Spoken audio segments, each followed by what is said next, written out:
마켓 무버입니다. 다음 달에 치러질 대선까지 약 보름의 시간이 남아 있습니다. 6월 3일 화요일에 치러질 대선을 앞두고 정치권에서는 개인 투자자들을 위한 증시 활성화 정책들을 내놓고 있습니다. 1,400만 명에 달하는 개인 투자자를 겨냥한 증시 공약 경쟁이 아주 뜨거운데요. 지난 팬데믹 때 이후로 개인 투자자는 가파르게 증가하는 추세입니다.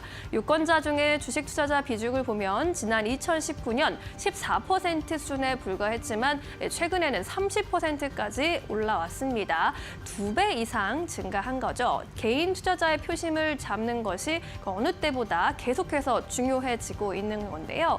이러한 가운데 여야가 합치하는 지점은 코리아 디스카운트를 해소해야 한다는 문제의식이고요.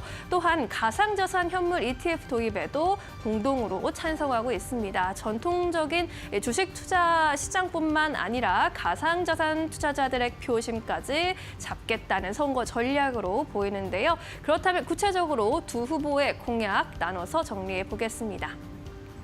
먼저 더불어민주당 이재명 후보의 경우에는 주주환원 강화에 중점을 두고 있습니다. 코스피 5천 시대를 열겠다라는 발언을 내놓기도 했죠. 주식시장 재편 그리고 주주환원을 강화해내고 배당 및 자사주 소각 의무화 등에 적극적으로 나서면서 투자자들에게 실질적인 이익을 안겨줘야 한다는 입장입니다. 또한 MSCI 선진국 지수의 편입을 강력하게 추진하고 있는데요. 외국인 투자자금을 유치하고 국내 증시의 상승세를 꾀한다는 전략입니다.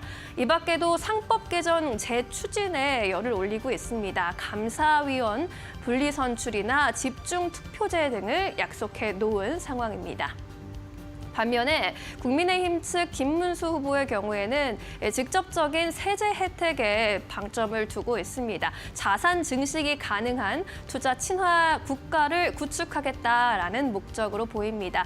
장기 주식 보유자 혹은 펀드 세제 혜택을 늘리고 배당 소득세 폐지, 분리 과세, 그리고 ISA 세제 강화, 비과세 한도 확대 등의 공약을 제시하고 있고요.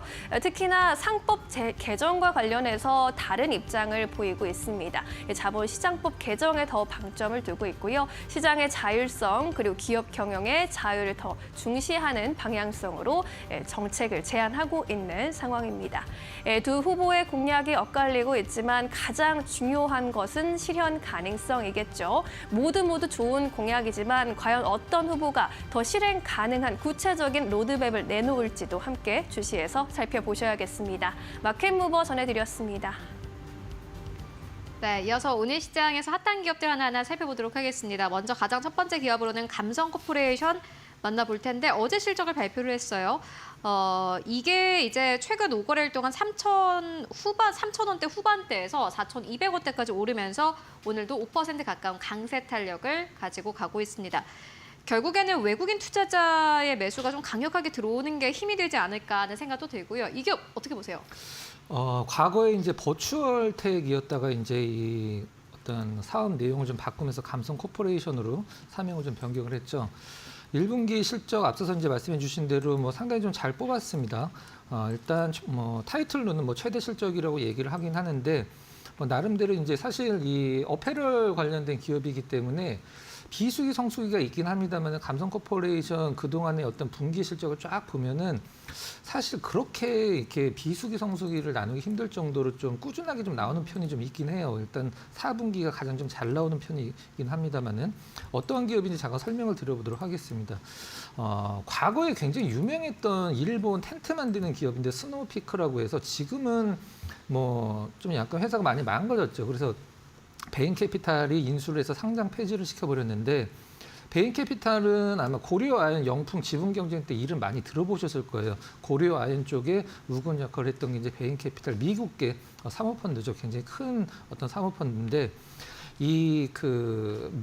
일본에 있는 스노우피크 재팬을 이 베인캐피탈이 지분을 80%를 매입을 해서 상장 폐지를 시켜버렸어요. 근데 그 스노우피크가 이 감성코퍼레이션의 지분을 갖고 있죠. 그래서 한 3대 주주인가 4대 주주 될 텐데 여기서 좀 약간 생각을 해야 될 게 뭐냐면 이 베인캐피탈이 우리나라에서 상당히 M&A를 어떤 M&A라고 해 인수해서 이제 사모펀드니까 이제 가치를 높여서 파는 걸 많이 하는데 클래시스 예를 좀 한번 들어보도록 하겠습니다.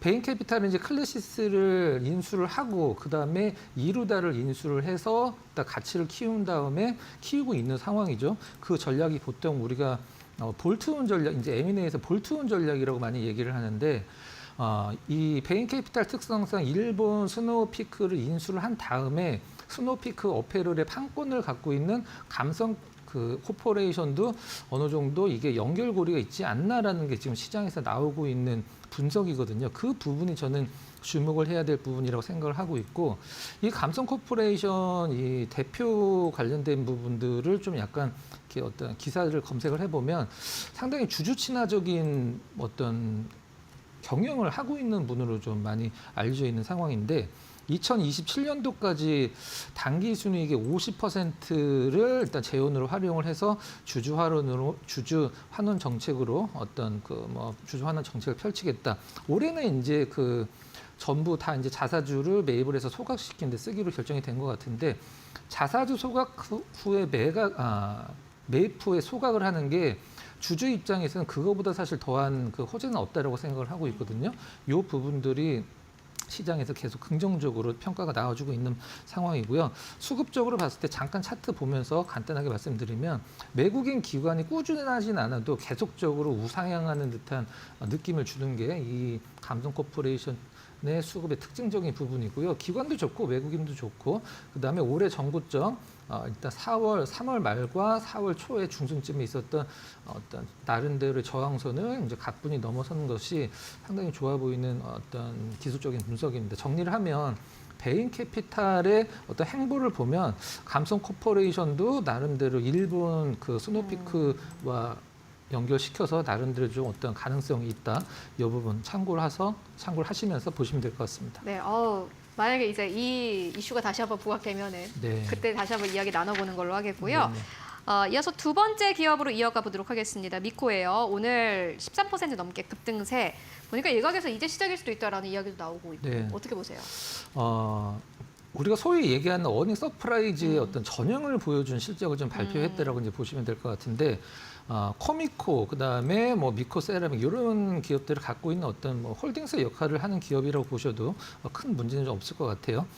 이번에 이제 24년도 기준에서 매출 이제 5,400억, 영업이익 1,000억에 조금 못 미치는 948억을 발표를 했는데, 25년도 1분기 실적이 너무 잘 나왔죠. 전년 대비해서 매출은 한 74%, 그다음에 영업이익은 거의 50%가 넘는 부분들을 성장을 좀 이뤄냈는데, 왜 이렇게 성장이 많이 됐느냐? 이제 기업적으로는 이제 HBM 이 세라믹 분말을 만드는 기업이거든요. 미코 같은 경우는 자회사들도 좋았고, 이제 반도체 쪽에 HBM 장비 쪽, 그다음에 데이터 센터가 굉장히 활성화되면서 그 세라믹 파츠에 대한 수요가 늘어나면서 세라믹 파츠를 만드는 분말도 많이 팔렸기 때문에 좋아졌다라고 얘기를 하는데, 실질적으로는 이유는 다른 데 있죠. 이제 현대중공업 파워 시스템이라고 이제 보시면 될 것 같은데, 현대 미코가 이제 좀 약간 생뚱맞긴 합니다만은 현대중공업 파워 시스템을 이제 보유를 하고 있죠. 그게 올해서부터 이제 연결 실적이 잡히기 때문에 1분기의 실적이 우리가 소위 얘기하는 이제 퀀텀 점프가 될 수 있었던 가장 큰 부분이라고 생각을 하는데, 현대중공업 파워 시스템이 일단 어떤 기업인지는 간략하게 설명을 드리면, 일단 선박 같은 데서 어떤 배기가스, 그다음에 BHI랑 좀 약간 사업 구조가 좀 비슷합니다. LNG 발전에서 이제 회수 어떤 장치라고 할 수 있는 HRSG를 공급을 하고 있는데, LNG 밸류 체인에 들어가 있기 때문에 지금 이제 현대중공업 파워 시스템이 상당히 시장에서 평가도 좋게 받고 있는 상황입니다. 물론 비상장이라 좀 약간 아쉽긴 합니다. 차트 잠깐 보면서 말씀 좀 드리면, 네.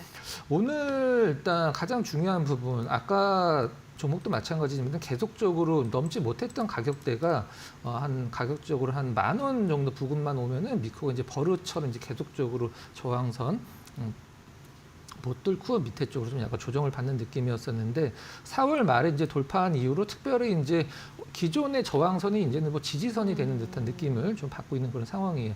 오늘 14% 상승 좀 약간 부담스럽긴 합니다만은, 늘어나고 있는 실적을 감안한다라고 하면 사실 그렇게 부담스러운 가격대는 아니라고 생각을 합니다.